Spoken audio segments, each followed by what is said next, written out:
네, 구약성경 출애굽기 26장 15절부터 30절까지 한 절씩 나누어서 읽겠습니다.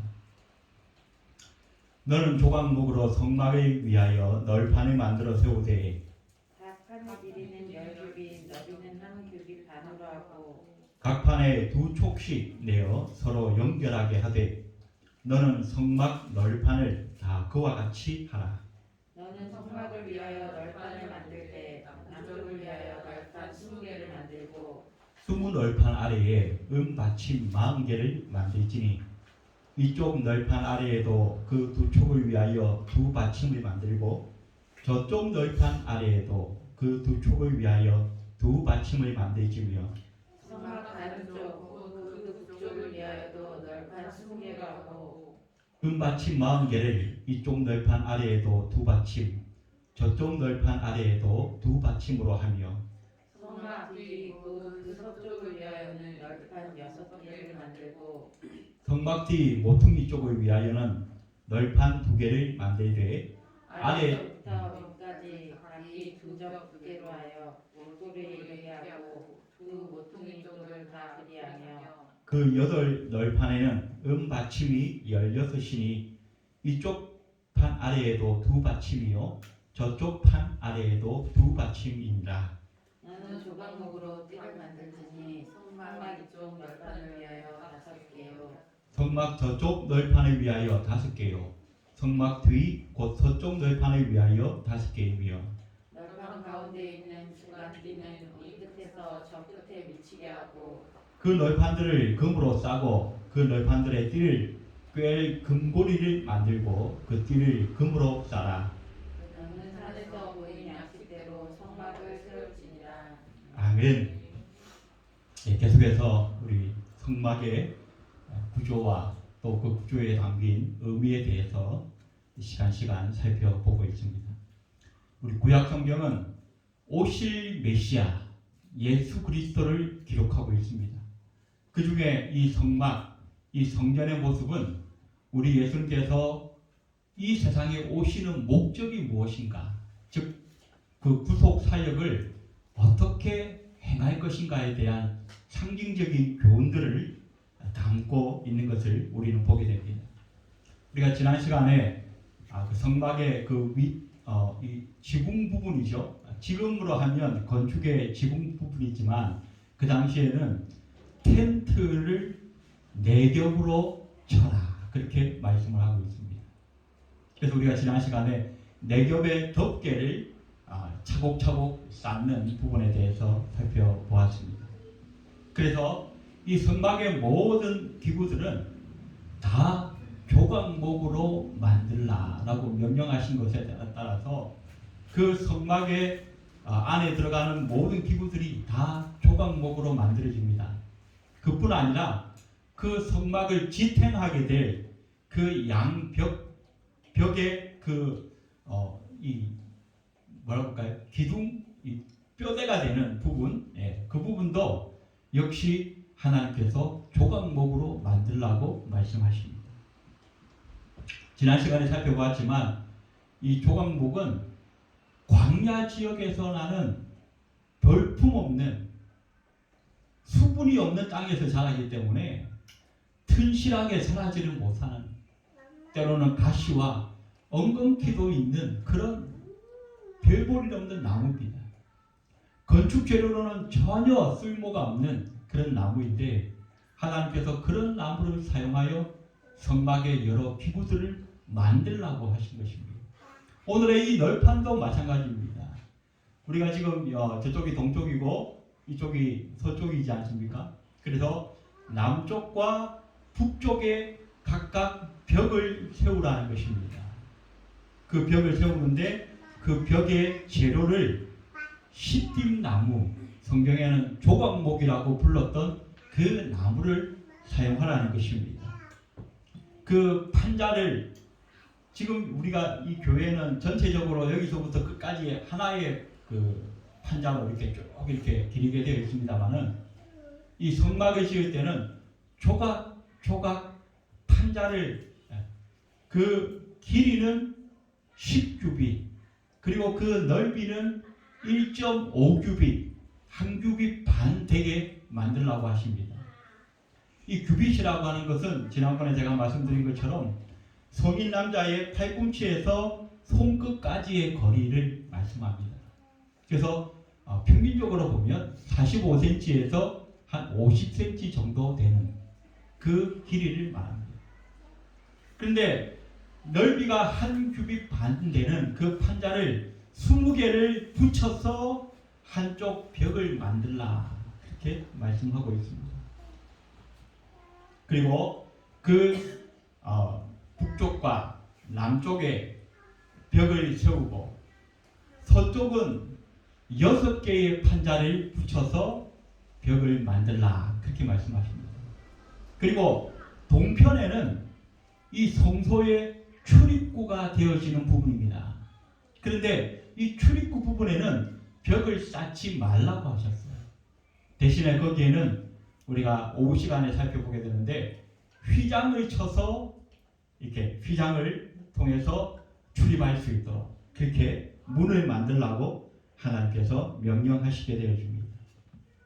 자, 이렇게 이 구약 시대에 하나님께서 처음 이스라엘 백성에게 광야에서 말씀하셨던 그 성막의 모습은 이 이스라엘 백성들이 아직 가나안 땅에 정착한 것이 아니기 때문에 계속 이동을 해 가야 하는 것입니다. 그래서 하나님의 그 구름 기둥이 하늘에 떠 있다가 움직이게 되면 이제 이 이스라엘 백성들이 하나님이 우리 보고 가라고 하시는 거구나.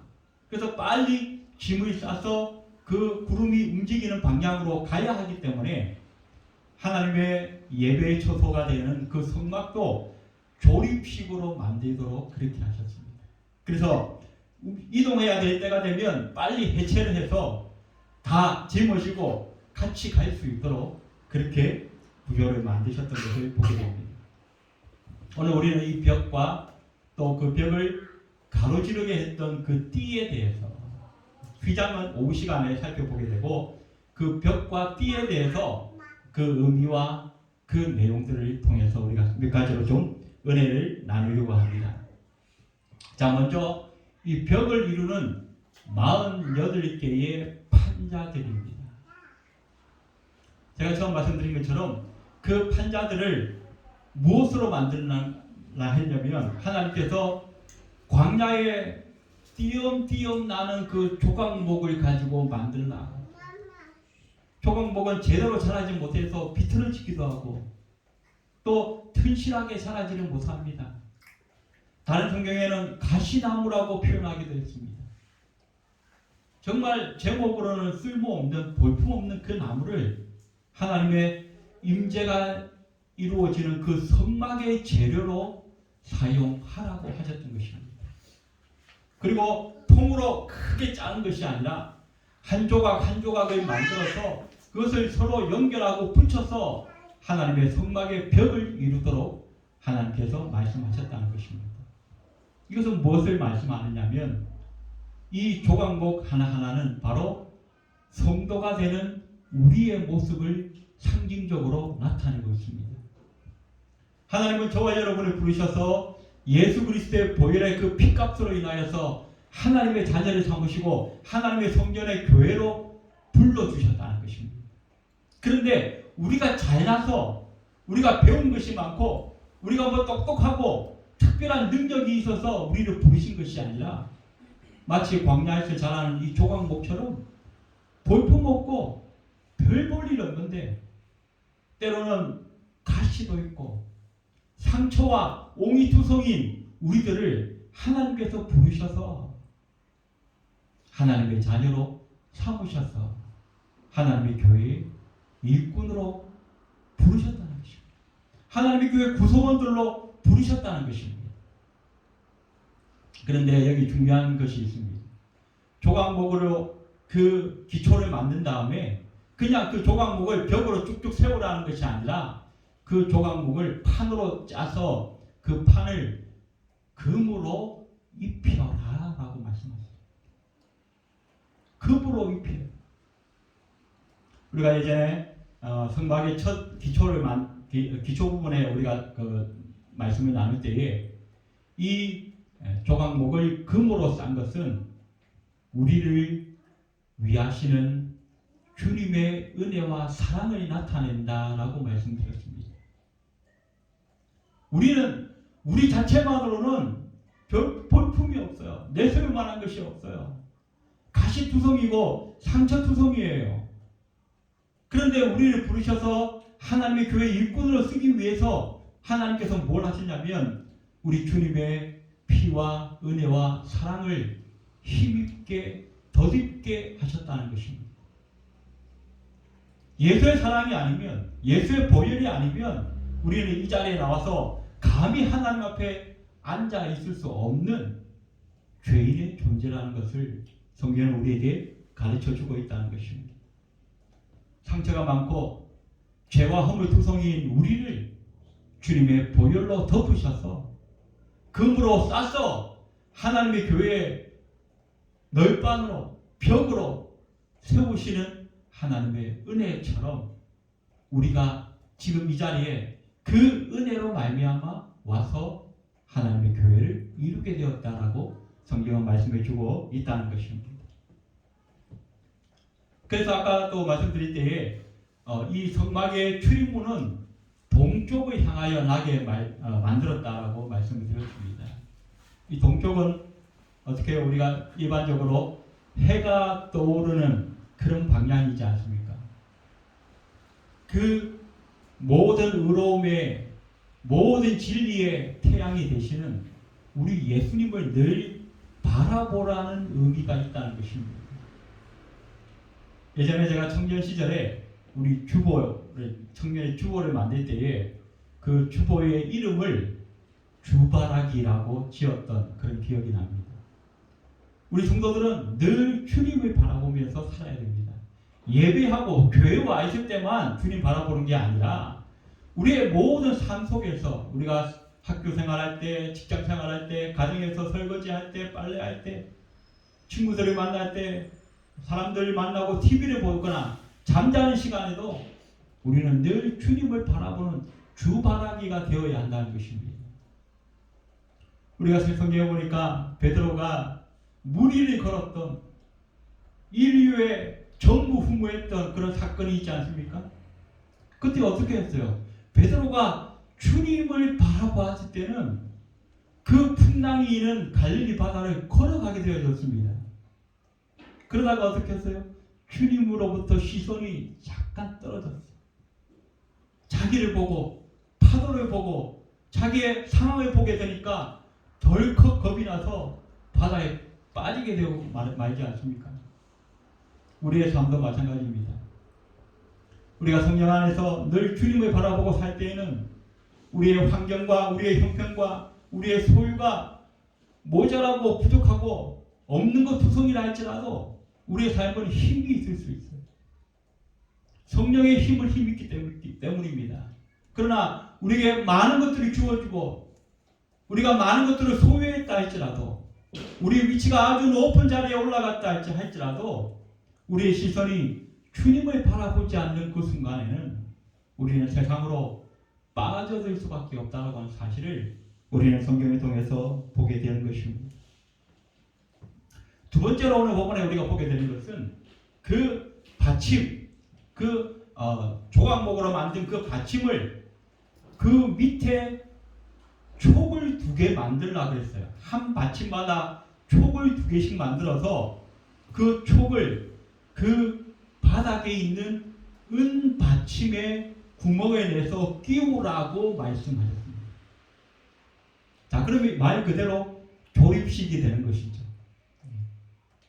밑에 있는 은 받침을 만들어서 그 조각목에 2촉을 내고 그 2촉을 각각 촉 하나씩 은 받침 하나에 끼워서 견고하게 흔들리지 않도록 하라, 그렇게 말씀하고 있습니다.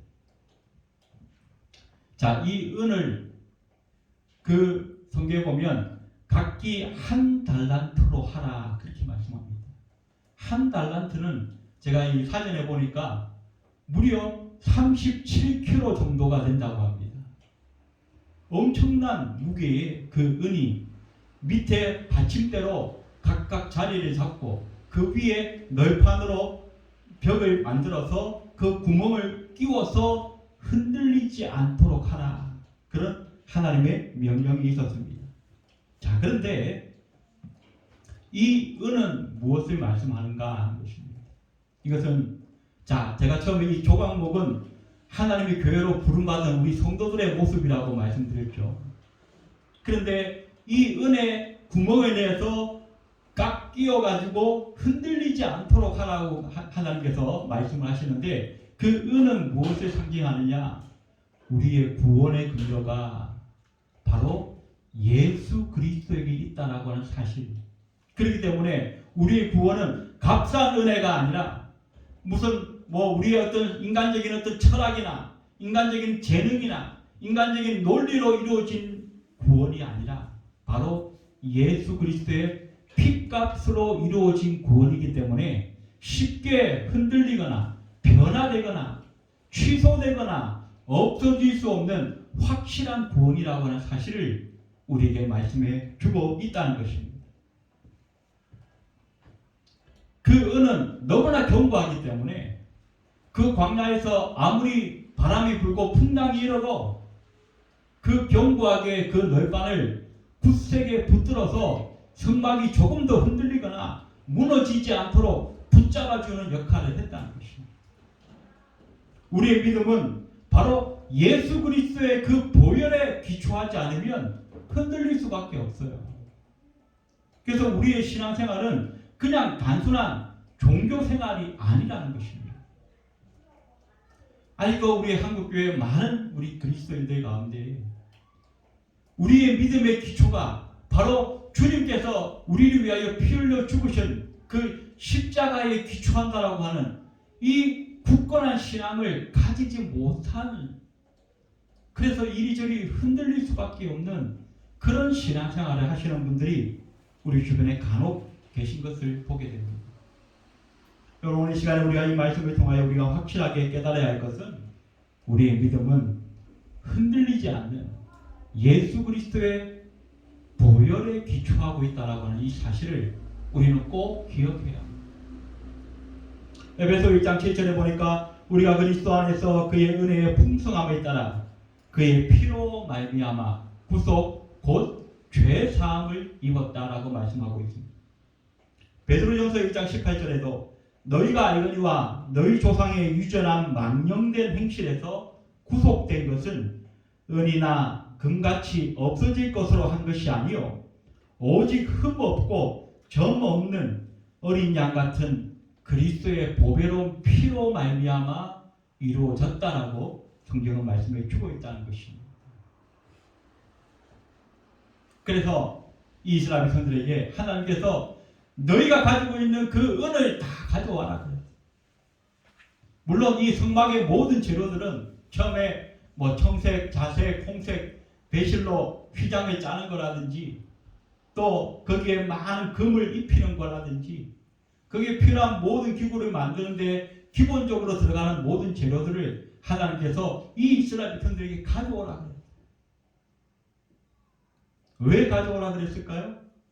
너희가 애국 땅에서 노예 생활로 있던 그 상황으로부터 값없이 자유함을 얻었고 값없이 생명을 얻었기 때문에 너희의 생명의 속전을 하나님 앞에 드리고 그 속전으로 인하여 하나님께 예배하는 성막을 지으라고 하나님께서 말씀하셨던 것입니다.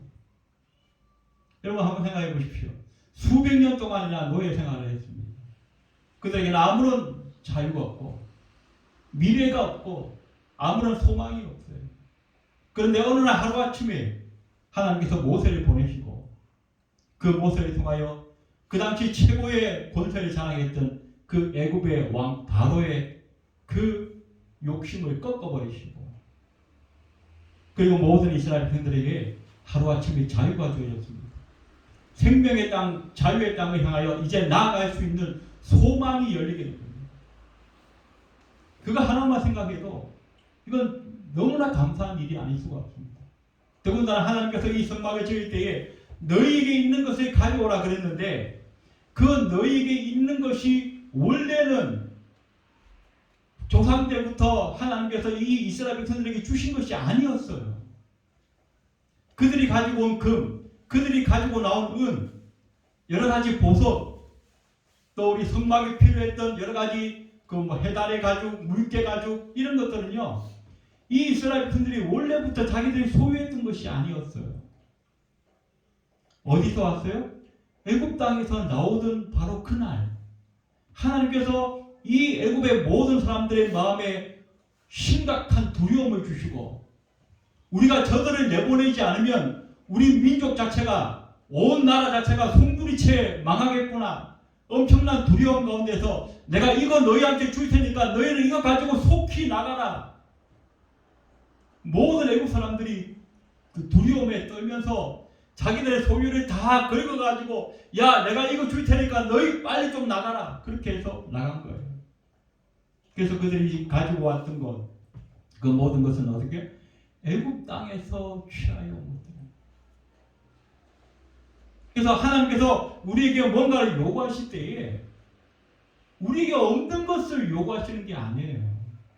하나님 앞에 헌금을 요구하시든, 하나님께서 우리에게 시간을 요구하시든, 헌신을 요구하시든, 우리가 하나님께로부터 받았던 것, 이미 우리가 가지고 있는 것들을 하나님께서 드리라는 거예요.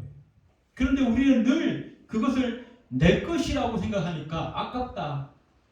아유, 시간도 아까워요. 물질도 아까워요. 내 몸도 아까워요. 그러면서 늘 드리지 않는 거예요. 핑계만 대는 거예요. 그런데 오늘 아까 이 은받침에 관한 말씀을 하나님께서 하셨습니다. 그 은은 뭡니까? 우리를 속죄하기 위하여, 우리를 위하여 피 흘리신 예수님의 희생, 예수님의 그 헌신, 예수님의 피 흘림을 상징적으로 우리에게 말씀해 주고 있다고 말씀드렸습니다.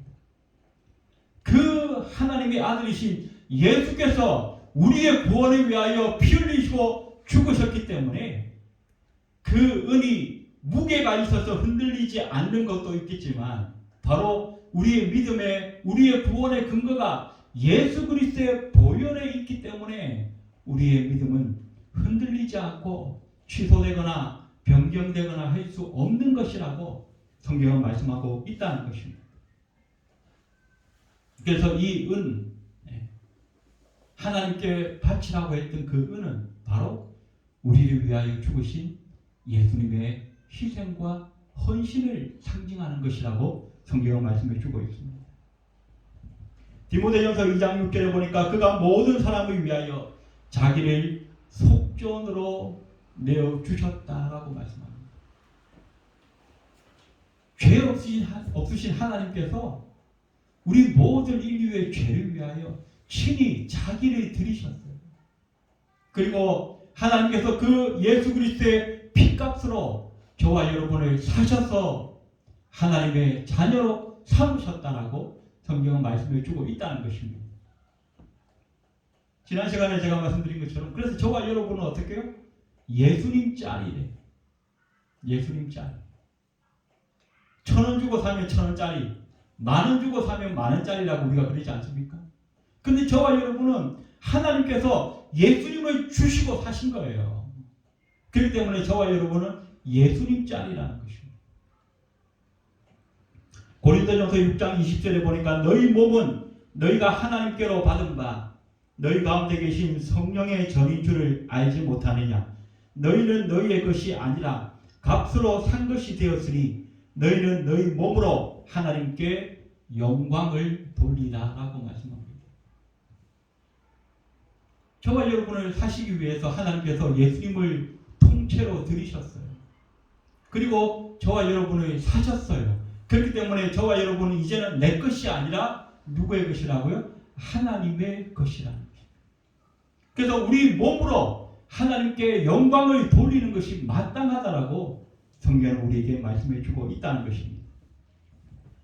오늘 본문에서 우리가 하나만 더 살펴보게 되는 것은 이 벽에 판자를 만든 다음에 그 판자에 고리를 띄워서 그 고리에 긴 나무 막대기를 중간에 끼워서 이 판자가 또 한 번 더 흔들리지 않도록 견고히 서로 붙잡아 주도록 하라고 하나님께서 말씀하십니다.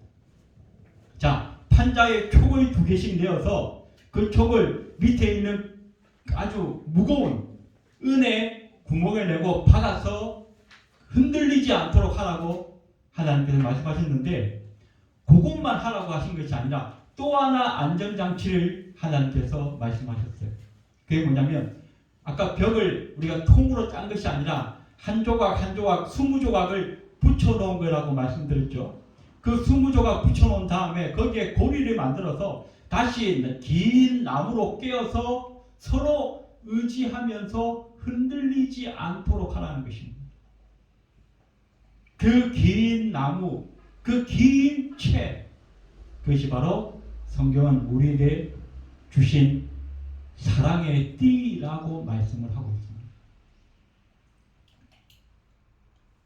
우리가 그리스도의 피로 구원받아 하나님의 백성이 되고 하나님의 자녀가 되어 하나님의 교회 공동체로 우리는 부르심을 받았는데, 우리의 믿음은 예수 그리스도의 보혈에 기초하고 있어서 튼튼하게 세워져 있지만, 이 믿음의 기초가 더욱더 견고하기 위해서 우리는 서로 성도들 간에 사랑의 띠를 띠라고 말씀하고 있다는 것입니다.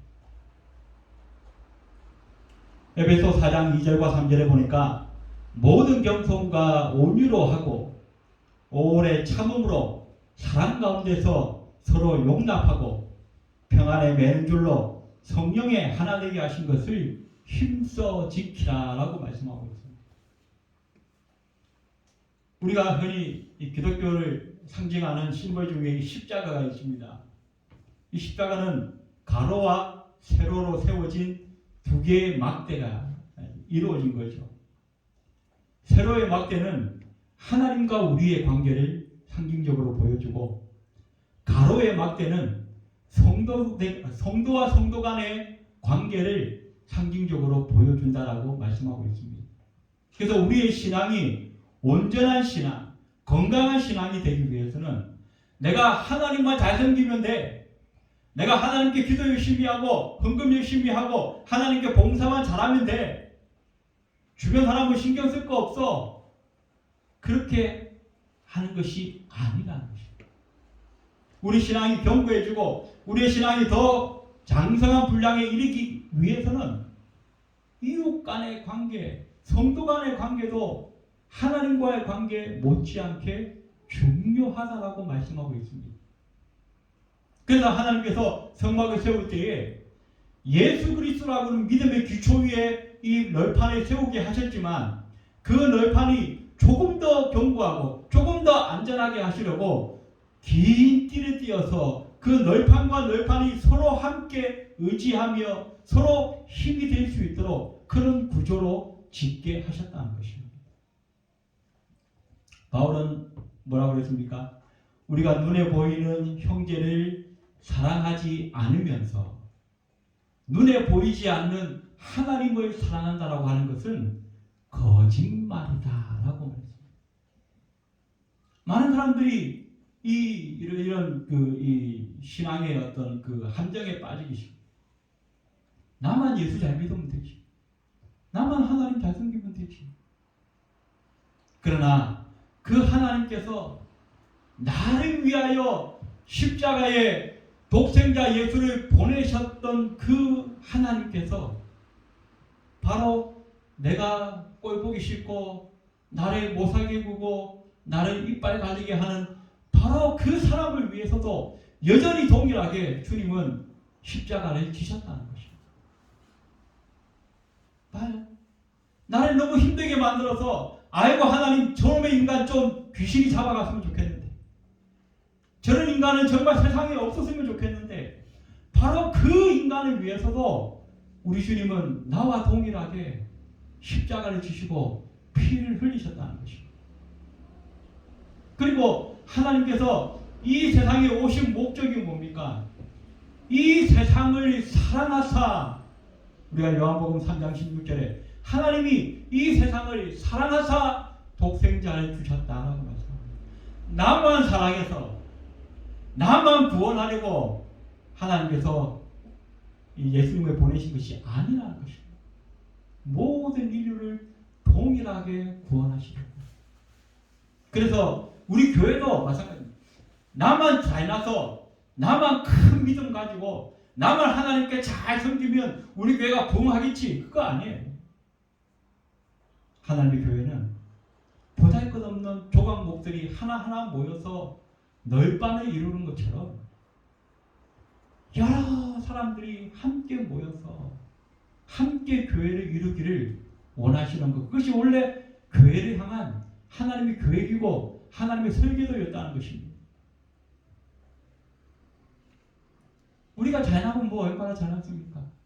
우리가 착하면 뭐 얼마나 착합니까? 만약 그렇다면 하나님께서 그런 성경을 쓰지 않으셨겠죠. 이 세상에 의인 없나니 하나도 없다라고 그런 말씀하지 않으셨겠죠. 다 죄인이라고 하는 그 말씀하지 않으셨겠죠. 그런데 우리는 다 죄인이에요. 그런데 그 죄인을 부르셔서 하나님의 교회를 이루게 하시고 그 죄인들의 입술을 통하여서 우리를 구원하신 예수 그리스도의 복음을 증거하게 하시는 그 하나님의 모습, 그 하나님의 계획, 그 하나님의 설계도 때문에 오늘 저와 여러분이 이 자리에 와서 예배하고 있다는 것입니다. 말씀을 정리하겠습니다. 우리 정통교회에서는 이 사도신경을 신앙 고백의 표준으로 삼고 있습니다. 그 신앙 고백 내용 중에 이런 것이 있습니다. 거룩한 공예와 성도가 서로 교통하는 것과 죄를 사하여 주시는 것과 영원히 사는 것을 믿사옵나이다. 이렇게 거룩한 공예와 성도가 서로 교통하는 것이 우리 신앙의 아주 중요한 고백 내용 중에 하나라는 것입니다. 거룩한 공예는요, 온 우주적인 교회를 말하고 있습니다. 우리는 늘 우리 교회, 우리 한국교회 여기서 벗어나지를 못하고 있습니다. 내 교회를 벗어나지 못합니다. 그것이 우리 한국교회의 큰 약점 중에 하나라고 많은 사람들이 얘기합니다. 그러나 우리의 신앙 고백에는 온 우주적인 교회를 우리가 신앙 고백할 때마다 우리 입술로 시인하고 인정하고 있다는 것입니다. 그 우주적인 교회, 지금 역사 이래로 하나님이 하나님의 백성으로 삼으셨던 수천억, 수만억의 그 성도들이 다 이 온 우주의 교회에 포함되어 있다는 것입니다. 그리고 성도가 서로 교제하는 것이 우리 신앙 고백의 아주 중요한 내용이라는 것입니다. 교제가 빠지면 예배가 아니다라고 극단적으로 말하는 목사님들도 계십니다. 교제가 없으면 예배가 아니라는 거예요. 여러분, 우리의 교제는 어떻게 되어 있습니까? 우리가 하나님을 정말로 사랑한다면, 우리가 정말 하나님을 귀하게 여기고 하나님을 높여드리기 원하고 하나님께 예배하기 원한다고 한다면 우리의 예배의 한 부분 중에, 우리의 신앙생활의 한 부분 중에 과연 성도의 교제가 제대로 이어져 가고 있는지, 이루어져 가고 있는지 우리는 반드시 점검할 필요가 있다는 것입니다. 같은 교회 안에 예배하면서도 어떤 사람들은 하나님 앞에 큰 은혜를 받았다고 하지만 지금도 우리의 한국교회 안에 많은 성도들 중에 마음의 상처와 아픔과 그 고통과 그 분노와 그 배신감을 처리하지 못하여서 하나님 앞에서 눈물 흘리고 심지어는 하나님이 떠나고자 고민하고 아파하는 그런 영혼들이 우리 한국교회 안에도 얼마든지 있다는 것입니다.